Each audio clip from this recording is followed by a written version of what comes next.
Hello, welcome back to the Compassionate Mind. I'm so excited to welcome you to a new season. We have some really new and exciting topics that I hope will enrich your life and just make every day a more compassionate one for yourself and all the people around you. Today's topic is actually one that has been spurred by a surprise that I'll let you know about at the end of today's podcast. So if you can sit and be able, just get through and listen to this, what I have to say today, you'll be able to hear the new and exciting surprise that I have waiting for you. But the topic is really about couples and being a compassionate partner and have a compassionate relationship. So this has also been spurred by a few of my clients. I do see couples for therapy. They can be, of course, I see individuals, I see adolescents, the whole gambit, right? And even though I'm not a licensed marriage and family therapist, I am able to see couples, and it is some of the most interesting, engaging work that I'm able to do. So right now I see a few, maybe 3 or 4 couples, and the most common thing that I notice is how couples move through conflict. And the most common theme that I see with conflict is how hard it is for couples to be able to put aside their own experience and actually listen and be present for their partner. I think that's hard for so many valid reasons, right? On one end, we're here trying to be able to state our argument, right? State our thought process, our worries, our anxiety. We want to be heard, right? And so a lot of people in relationships really struggle with centering their partner's experience because that voice that says, I need to be heard, I need to be known, is just so loud. So, very valid. But what ends up happening is both people are really crying out saying, I need you to hear me. And because of that, neither are really hearing each other. And what I find to be the first step, one of the first steps to seeing that conflict resolve, is actually being able to put aside your desire to be the center of that interaction and allow your partner to take that center stage. And it really depends on who is willing to do that. Hopefully in therapy, you're getting, both people are getting that experience, are able to share how they're feeling. It can be a lot harder when you're in private at home, because who is then going to yield and say, okay, you go ahead and share with me how you're feeling. But that is one of the first steps, is being able to step aside and say, okay, I am going to put aside my thoughts, my need to be heard, so that I can really give you that space to hear, to be heard. And that can be so, give such a release to people as they're able to really truly understand their partner. Because what ends up happening when you're in a place of I need to be heard is that you're really not paying attention, and you end up really misunderstanding what your partner is trying to say. And often that misunderstanding can be so crucial that you end up creating a bigger argument than you intended.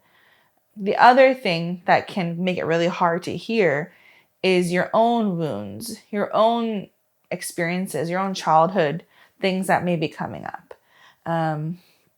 For instance, a lot of clients, how that relationship was with their parents, growing up with maybe siblings, it can, that kind of pattern really gets replicated between a husband and wife or between a couple, right? And not being able to know, okay, I'm being triggered. I'm actually replaying a childhood issue.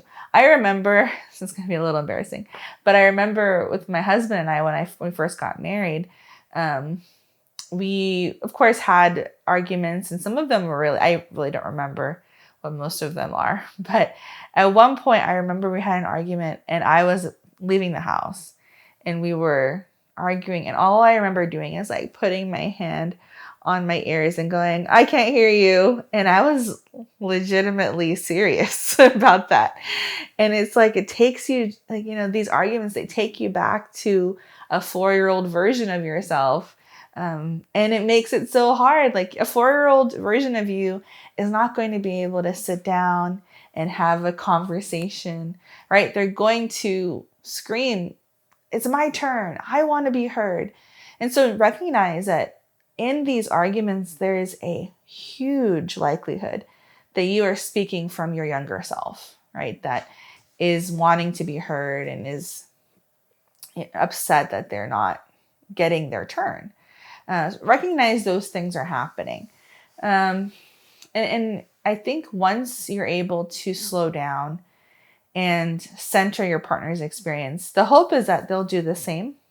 And so everyone does get heard. And one thing I do with clients, and I don't know if this is something that all couples therapists do. I think a few of them probably do. And not to say that this is the best thing to do, but it's just something I notice has helped so often, is having my clients simply paraphrase what their partner is saying. So I have them, like, once one partner says something, the other one has to say, well, I heard you say, and then paraphrase it back to them. And I really encourage you all to do this, at least to, maybe not so robotic, but at least to check in and say, hold on, I just heard, I'm hearing you're saying this. Is that right? And if you can check in with your partner instead of just assuming you're right, then at least you can course correct. Okay, maybe they didn't mean blah, blah, blah. Like maybe they actually meant. And as we can course correct, it enables us to not go further into issues, right? That's why it's so important to have a compassionate mind, so that we can then have a more compassionate attitude towards our partner. It can be really difficult, especially when it comes to our own wounds, like we mentioned earlier, and the shame that we talked about last season. But being able to work through our own stuff and be able to speak kindly to ourselves can do a lot when it comes to our partner. Sometimes, if we're not compassionate towards ourselves, it's going to roll out in how we speak to our partner. The way that we talk to ourselves is probably going to be similar to how we talk to them. And if it's not kind or compassionate or any of those kinds of things, it's pretty likely that we'll be hostile towards our partner. So take your time to really work on yourself, and often we'll see an impact in our relationships as well. It's something I've really noticed with a lot of my couples is we start to see change when at least one partner is starting to do their own personal work. Once you start doing your own personal work, you really begin to see that it's not your partner's fault. And that's my second point. It is crucial for couples to be able to actually see progress. It's crucial for them to be able to recognize what can they do differently. Often I see couples point the finger and say, well, if you would just do A, B, C, and D, then we'll be fine. Or if you would just do X, Y, Z, then all this would be over. And the truth is, you can shout and manipulate and ask all you want, but until we can say, okay, what am I doing that's contributing to this? Once we're able to acknowledge our fault in the situation, we'll actually be able to see change. And often it's really hard, again, to focus on ourselves. What do we need to do to get out of our own way and actually see change in the relationship? A lot of the time, it can be as simple as noticing that you're being overly critical, noticing that you're being really defensive, a whole host of things, right? But so long as we're only focused on our partner's issues, we are not going to be able to address any of our relational issues. So, highly encourage you, become introspective. Ask yourself, what am I doing to contribute to the problem? And how can I change? It is just like the Achilles heel for relationships when our partner says, this is who I am never going to change, you just have to accept me the way I am. To a certain degree that can be true. There needs to be acceptance. But when there's a refusal to work on ourselves, that's really where we see issues. So here are those two things that I really want to emphasize. One, learn to step outside of the argument and allow your partner to take center stage. Two, really look at yourself. What are you doing to contribute to these arguments, to these issues? And be honest with yourself, right? I think if we're able to do those two things, we really can start to see some change in the relationship. There's a lot of things we can go into with this topic.